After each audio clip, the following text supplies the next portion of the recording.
Assalamualaikum warahmatullahi wabarakatuh. Terima kasih atas kehadiran Bapak Ibu periset, baik dari PR Fotonika maupun non-Fotonika. Kemudian juga untuk para mahasiswa yang mungkin hari ini hadir. Hari ini saya ingin mensosialisasikan tentang laboratorium Fotonika ya. Jadi yang selama ini teman-teman semua, mungkin rekan-rekan semua ini dikelola oleh diri. Nah, sekarang dikelola oleh PR Fotonika, terutama dari ORNM ya sebetulnya ya. Nah ini outline-nya, jadi hari ini apa saja agendanya. Yang pertama adalah pengenalan laboratorium sendiri, kemudian tim manajerial, itu siapa saja, kemudian laboratorium dan koordinatornya, aksesibilitas peneliti, akses mahasiswa, kemudian safety induction, kemudian ada akses khusus, dan informasi dan kontak. Nah, ini adalah yang pertama adalah pengenalannya. Ini sebenarnya Laboratorium Fotonika sendiri merupakan pusat fasilitas riset dan pengembangan pengujian ya, pengembangan dan pengujian karakterisasi di bidang fotonika, gitu ya. Ini sebetulnya sangat salah satu fasilitas prasarana yang sangat menunjang PR Fotonika itu sendiri ya, dari segi mungkin fabrikasi ya maupun karakterisasi begitu. Dan ini semua bidang utamanya adalah nanofotonika, ya, fotonika terintegrasi, biofotonika, spektroskopi, sensor dan pencitraan. Nah, ini adalah lokasinya. Jadi untuk laboratorium laboratorium fotonika itu ada dua, ya. Yang pertama ada di Gedung 442, lantai 1 dan 2, dan Gedung Tekno 3. Keduanya ada di KST B.J. Habibie, Serpong, Tangerang Selatan. Nah, ini memperkenalkan struktur manajerial laboratorium fotonika. Manajer laboratorium adalah saya di sini, kemudian wakilnya adalah Bu Kirana Yuniati Putri, kemudian saya dibantu oleh 5 koordinator. Di sini yang pertama adalah koordinator operasional dan aksesibilitas, itu adalah Pak Asep Hapidin, kemudian untuk layanan mutu laboratorium oleh Pak Wildan, terus untuk inventaris dan logbook ini oleh Bu Mevina, kemudian koordinator K3 Pak Davin Vilo, dan koordinator pemeliharaan oleh Pak Purwo Wibowo. Tentu saja tim manajerial ini bekerja sangat didukung oleh tim yang terutama terkait langsung dengan laboratorium itu sendiri, yang kesehariannya memang bekerja di lab itu dan bertanggung jawab terhadap lab tersebut. Di sini saya memperkenalkan ya laboratorium dan koordinatornya. Seperti saya bilang tadi ada 2 gedung ya, di mana 442 itu ada lantai 1 dan lantai 2. Kemudian ada gedung Tekno 3. Nah, di sini yang pertama adalah yang ada di gedung 442 lantai 1 ya. Di gedung 442 lantai 1 itu terbagi menjadi ada beberapa lab. Yang pertama adalah laboratorium femtosecond. Di sini ada alat-alatnya bisa dibaca ya, ada dari mulai femtosecond kemudian sampai micromachining. Kemudian di laboratorium picosecond, mohon maaf ini gambarnya terbalik kayaknya.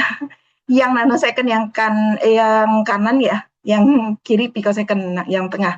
Nah, itu adalah laboratorium picosecond. Di sini adalah sistem Raman 785, sistem Raman 532, dan fotoluminescence dan spektrometer. Ini ada beberapa spektrometer di situ.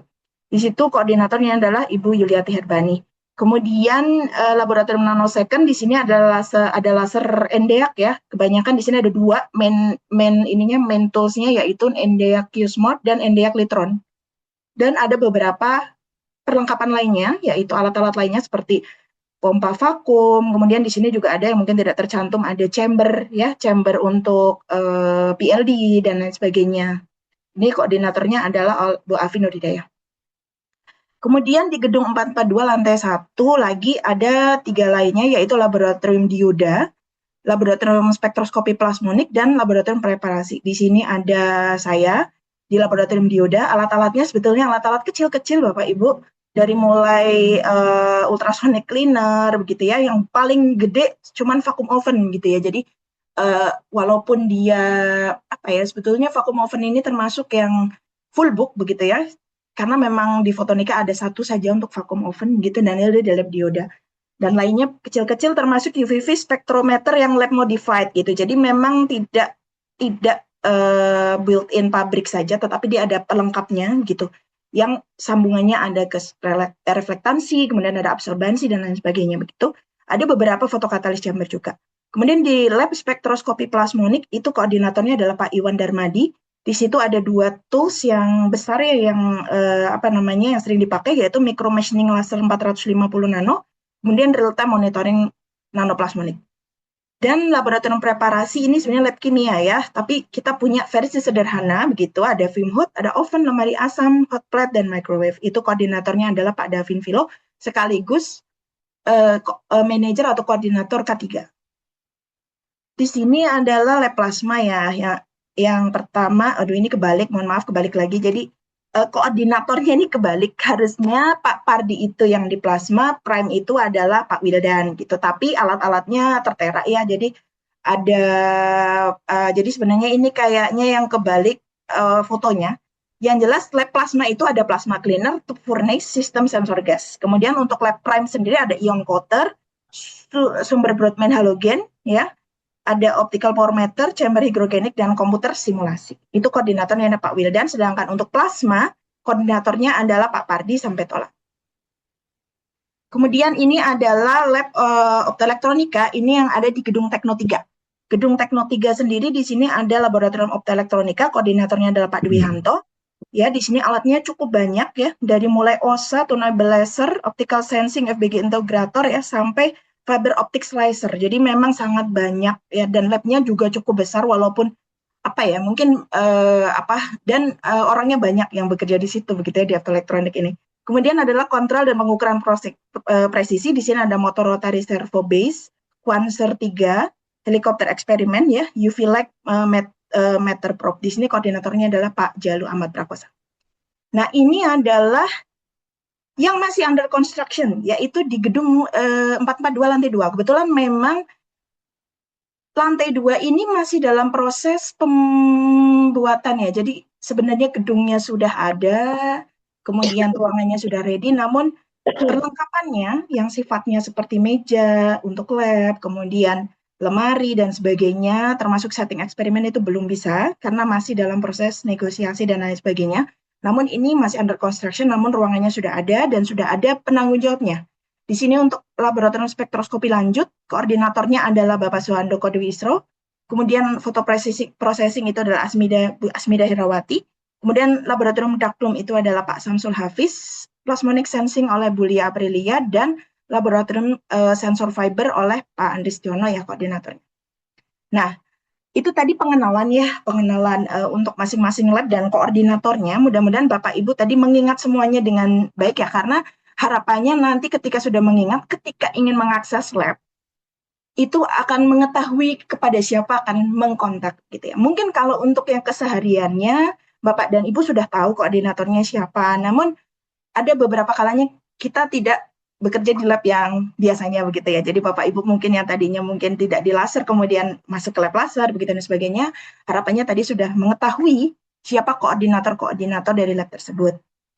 Yang ini adalah aksesibilitas preset. Jadi saya bagi dua tadi ya, aksesibilitas preset dan satunya aksesibilitas mahasiswa. Sekarang kita bicara dulu tentang aksesibilitas preset.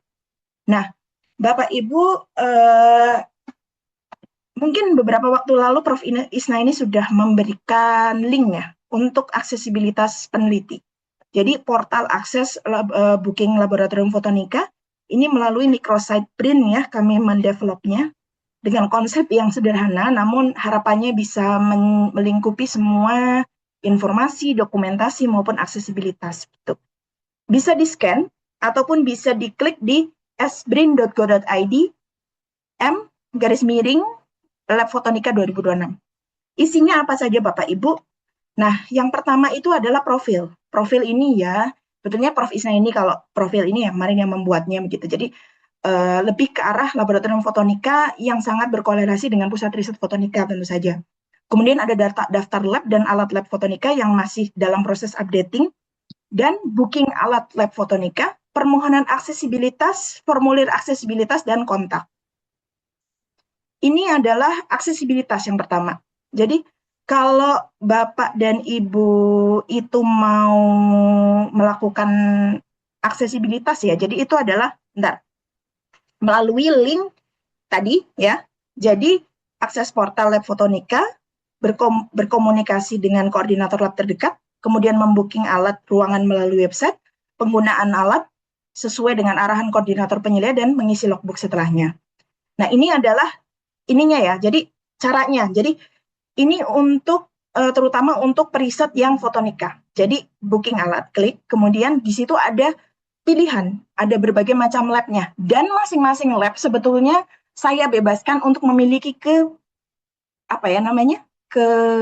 Apa ya boleh? Kewenangan ya untuk mengelola labnya. Jadi mau dibikin ketat sekali karena mungkin high risk alatnya yaitu mungkin seperti laser-laser high power begitu, maupun yang low risk seperti laser lab dioda begitu ya. Kalau lab dioda itu memang tadi kan Bapak Ibu melihat ya alat-alatnya kecil-kecil gitu. Jadi biasanya tidak terlalu dikelola secara apa namanya apa ya lebih ketat begitu ya. Bukan berarti tidak ada aturan, tetapi tetap ada, tapi tidak terlalu ketat, tidak seperti lab-lab lainnya seperti lab laser high power seperti itu. Jadi ini masing-masing mungkin masih belum ada yang diupdate. Jadi mungkin beberapa tadi manajer lab atau koordinator lab itu belum mengupdate, tetapi nanti harapannya ini sudah terisi semua untuk bisa mengaksesnya gitu. Nah, di sini aksesibilitas ya. Kalau tadi sebetulnya adalah aksesibilitas preset fotonika. Kalau yang ini ya, jadi aksesibilitas preset fotonika. Artinya ini semua Bapak Ibu yang bekerja di pusat riset fotonika itu melalui link ini, gitu. Dari mulai mengakses lab fotonika, berkomunikasi langsung dengan koordinator lab terdekat, booking alat, kemudian penggunaan alat sesuai arahan koordinator atau penyelia, isi logbook penggunaan, gitu. Ini tadi prosesnya. Dan yang kedua adalah aksesibilitas preset non-fotonika. Ini yang paling sering Bapak Ibu tanyakan. Lalu bagaimana kalau misalnya saya punya kolaborator dari PRME misal, atau dari universitas gitu, dia mau mengakses alat-alat kita. Itu caranya bagaimana? Nah, sebetulnya mirip dengan preset fotonika, akan tetapi kita bedakan Bapak Ibu, karena beberapa alat itu memang rentan untuk penggunaan yang miss ya. Jadi mulai alat yang sebenarnya simple sampai advance begitu kadang-kadang tetap saja ada miss penggunaannya. Jadi kita bagi dua, yaitu yang pertama adalah supervised operation atau penggunaan dengan pendampingan. Kalau penggunaan dengan pendampingan ini sebetulnya penggunaan alat yang didampingi oleh peneliti hostnya atau kolaborator di PR Fotonikanya. Di sini memiliki peneliti host dari PR Fotonika, host menghubungi koordinator lab, kemudian host melakukan booking seperti biasa. Jadi ini seperti aksesibilitas sebenarnya Fotonika karena di sini tidak mengoperasikan sendiri kolaboratornya begitu ya. Tapi tetap dalam pengawasan oleh host dari peneliti PR Fotonika sendiri. Yang kedua adalah penggunaan mandiri atau independent operation. Biasanya ini dilakukan oleh visiting researcher seperti itu ataupun peneliti mungkin dari universitas maupun dari PR lain yang sifatnya nge-lab di tempat kita tapi jangka waktunya cukup panjang. Tapi ini berlaku juga untuk yang short term ya Bapak Ibu seperti 1-2 hari begitu. Tetap saja kalau diminta untuk melakukan self operation itu harus melalui prosedur yang kedua. Tadi sama memiliki peneliti host dari PR Fotonika mengajukan akses laboratorium. Jadi ini agak berbeda. Yang tadi itu yang dengan pendampingan ini langsung menghubungi koordinator lab, sedangkan penggunaan mandiri atau independent operation itu mengajukan akses ya dengan persetujuan koordinator lab, safety induction dan pelatihan alat, kemudian booking melalui website dan isi logbook mandiri. Jadi perbedaannya itu ada di pengajuan akses gitu. Ini walaupun berlaku untuk 1-2 hari pemakaian ya Bapak Ibu. Tapi ini berlaku untuk sebetulnya jangka waktu cukup lama. Artinya ketika peneliti tersebut ingin mengukur lagi itu tidak perlu melakukan pengajuan akses ulang gitu. Jadi walaupun dia memakainya 1 hari, tapi masa penggunaan dari aksesibilitas itu berjangka 6 bulan ya Bapak Ibu. Jadi bisa dipakai selama 6 bulan.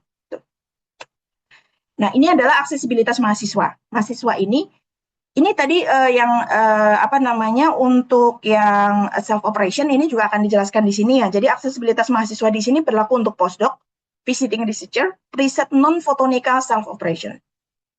Di sini sebetulnya prolognya ya sebelum Bapak Ibu ke aksesibilitas, sebenarnya saya ingin memperkenalkan beberapa programnya, walaupun ini bukan di bawah manajer lab, tetapi supaya Bapak Ibu tidak bingung membedakan antara program yang harus didaftar melalui ELSA dan aksesibilitas. Itu dua hal yang berbeda. Jadi memang yang pertama dilakukan adalah pasti punya gerbang ya, pintu masuk untuk masuk ke PR Fotonika dulu, yaitu melalui beberapa channel tersebut ya. Di sini ada magang BRIN, di sini MBK-MTA, kemudian ada visiting researcher, kemudian ada postdoktoral.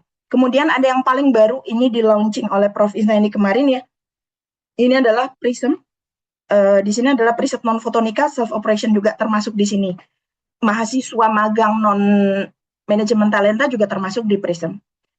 Program-program di atas ini memerlukan aksesibilitas laboratorium sesuai ketentuan lab kami, di mana yang pertama adalah kuota.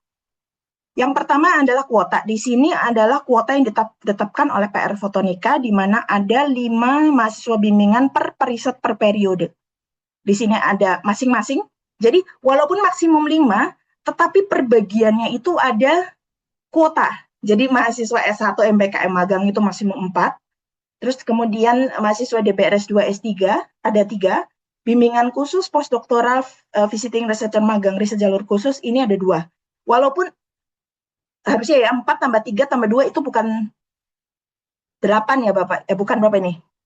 9 ya, bukan, tapi 5. Jadi walaupun masing-masing ini ada harusnya 9 gitu, tapi maksimum tetap 5. Artinya begini, Bapak Ibu punya kuota masing-masing untuk bimbingan mahasiswa, DBR, dan bimbingan khusus, tetapi tetap ada kuota in total gitu. Jadi tetap harus memperhatikan maksimum 5 bimbingan.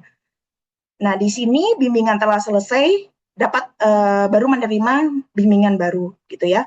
Nah, kemudian untuk perizinannya bisa menghubungi Pak Asep Hapidin dan saya di sini.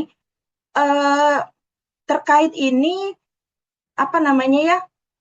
Kemarin teman-teman banyak yang bertanya, kalau kolaborator bagaimana mau nge-lab di tempat kita misalnya 3 hari, 4 hari, seminggu gitu. Itu masuk kuota ya Bapak Ibu. Jadi walaupun apa namanya itu hanya sejenak ya, mungkin cuma 5 minggu, 5 hari atau mungkin seminggu atau 2 minggu, itu tetap masuk ke dalam kuota maksimum itu.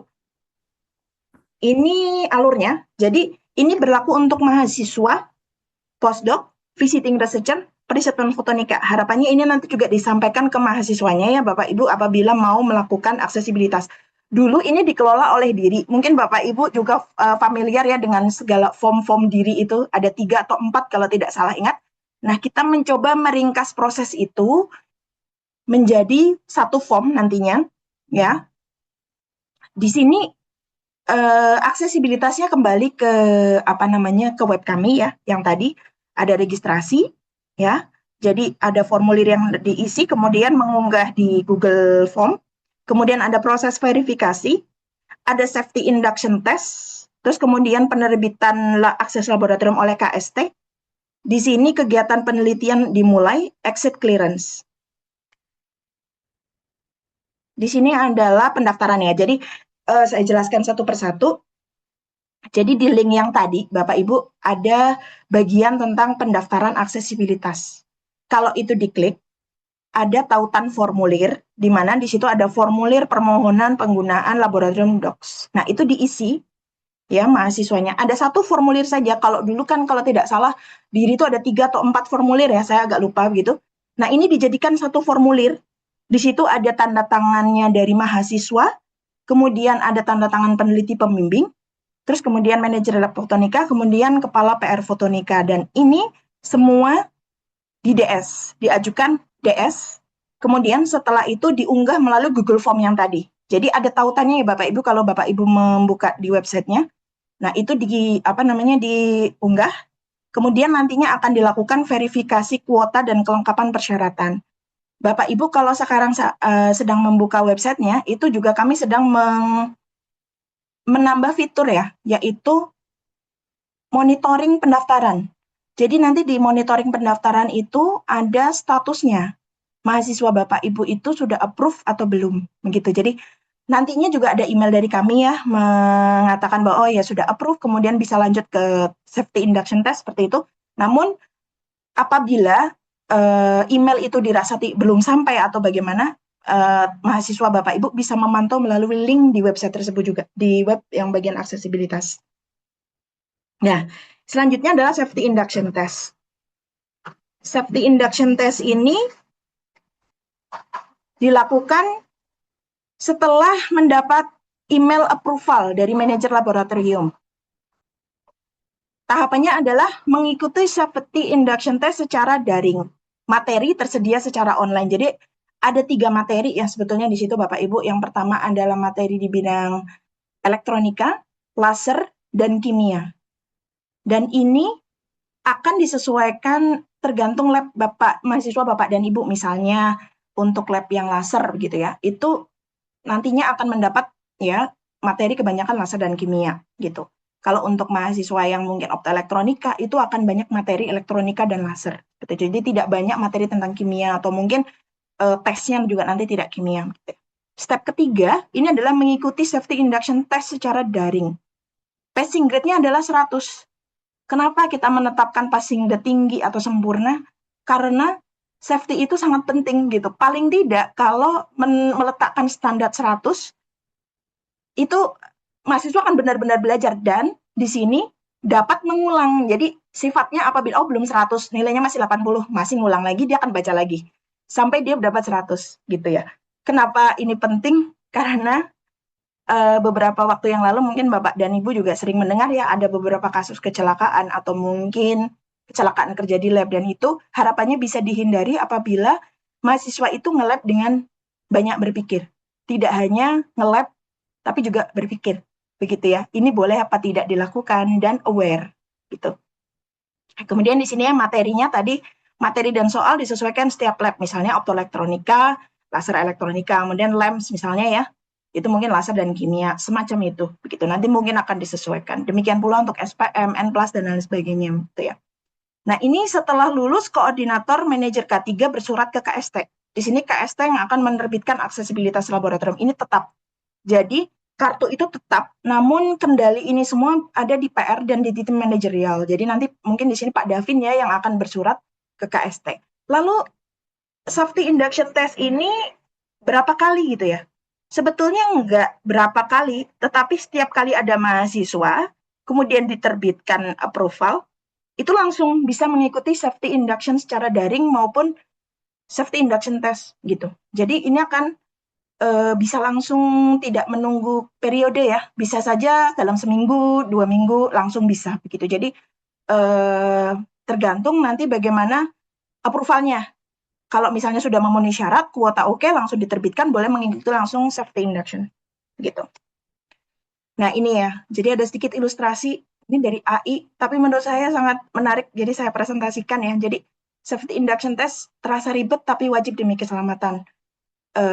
Apa aja gitu ya, ada modulnya secara online maupun offline. Oh iya, bisa jadi kita melakukannya offline ya Bapak Ibu, terutama apabila ada event mahasiswa seperti opening MBKM gitu, itu biasanya ada. Jadi biasanya nanti kita bisa melakukannya secara offline. Tapi kalau untuk regularnya itu dilakukan secara online gitu ya. Belajar online, tes online, kemudian diterbitkan gitu ya. Jadi ini sangat merepresentasikan ya, paham patuhi aturan dan laporkan potensi bahaya gitu ya. Jadi ini pentingnya safety induction. Nah, ini adalah aksesibilitas khusus. Apa yang disebut aksesibilitas khusus? Ada 2. Yang pertama adalah WFO atau lab di hari Jumat. Kemudian yang kedua adalah lembur laboratorium. Nah, kalau WFO lab hari Jumat itu hanya satu kewajibannya, yakni wajib surat tugas dari Kepala Pusat Riset Fotonika, yaitu Prof. Isna ini berlaku untuk periset dan mahasiswanya. Ya, kalau untuk lembur laboratorium, artinya dia bekerja setelah jam 16 atau bekerja hari Sabtu, Minggu. Itu wajib formulir lembur melalui web Lab Fotonika. Nah, ini di website juga ada ya, Bapak Ibu, formulir lembur yang paling baru. Di sini,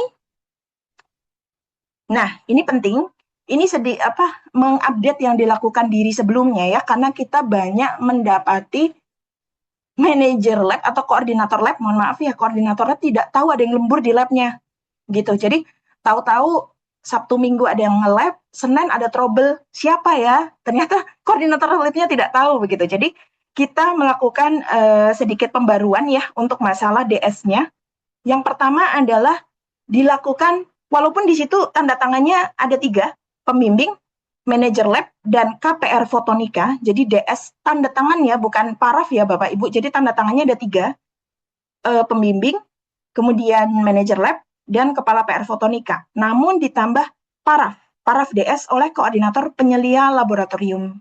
Contohnya, kalau misalnya bekerja di lab dioda, itu berarti DS-nya oleh saya, gitu ya, parafnya. Dan pertanyaannya gimana kalau labnya ada 2? Harus dua-duanya. Jadi manajer lab yang misalnya kimia gitu ya, preparasi dan yang dioda. Itu paraf. Kalau tanda tangan itu periset, pemohon, manajer lab, dan kepala pusat riset Fotonika. Formnya ada di mana? Ada di web aksesibilitas. Nah, ini mungkin ini ya, implementasinya atau penerapannya itu kapan? Yaitu mulai 1 Agustus 2026 atau besok. Saat ini sebenarnya sudah mulai dibuka ya Bapak Ibu, namun masih belum tersosialisasikan begitu. Jadi harapannya setelah sosialisasi ini sistem yang baru ini bisa lebih diikutin dan lebih bisa lebih bisa diaplikasikan gitu. Adapun sistem ini masih banyak dalam masa percobaan, jadi kami sangat open, terbuka untuk masukan dan improvement dari Bapak Ibu sekalian ya. Saran dan evaluasi sangat diharapkan untuk penyempurnaan sistem ke depan. Mungkin sosialisasi siang ini kita selesaikan. Ya. Mungkin Bapak Ibu bisa melanjutkan ke aktivitas lainnya.